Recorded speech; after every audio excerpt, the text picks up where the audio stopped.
இன்றைக்கி என்ன டிராயிங் பார்க்க போகிறோன்னா பிளாக் பென்னை வச்சு நம்ம ஈஸியான ஒரு டிராயிங் வந்து எப்படி பண்ணலான்னு பார்க்கலாமா.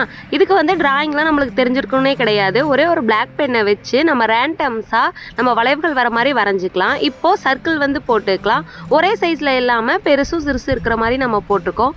இப்போது சர்க்கிளுக்கு வெளியே வந்து லைன்ஸ் இருக்க மாதிரி போட்டுக்கலாம். அதுக்கும் நம்ம பிளாக் பென் யூஸ் பண்ணி நம்ம லைன்ஸாக வர மாதிரி போட்டிருக்கோம். இப்போது அந்த மாதிரி போட்டு முடிச்சுட்டு இப்போது சர்க்கிள்குள்ளே வந்து கொடுக்க ஆரம்பிக்கலாம்.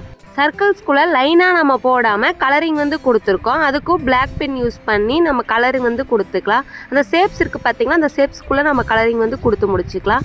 இதே மாதிரி எல்லா சர்க்கிளுக்கும் நம்ம போட்டு முடிச்சுட்டு அதுக்குள்ளே வந்து கேப் இருக்குது பார்த்திங்களா, அந்த சர்க்கிளுக்கு வந்து ஸ்ட்ரெயிட் லைனாக இல்லாமல் சின்ன சின்ன பாக்ஸ் லைன்ஸாக வர மாதிரி நம்ம போட்டிருக்கோம். இந்த மாதிரி பார்க்கும்போது நம்மளுக்கு சர்க்கிள்ஸ் வந்து தனியாக தெரியும். இப்போ எக்ஸ்ட்ரா டீட்டெயிலுக்காக பென்சில் யூஸ் பண்ணி ஷேட் கொடுத்துருக்கோம். இந்த டிராயிங் வந்து உங்களுக்கு பிடிச்சிருக்கான்னு சொல்லுங்கள். பிடிச்சிருந்தா லைக் பண்ணுங்கள், ஷேர் பண்ணுங்கள், கமெண்ட் பண்ணுங்கள்.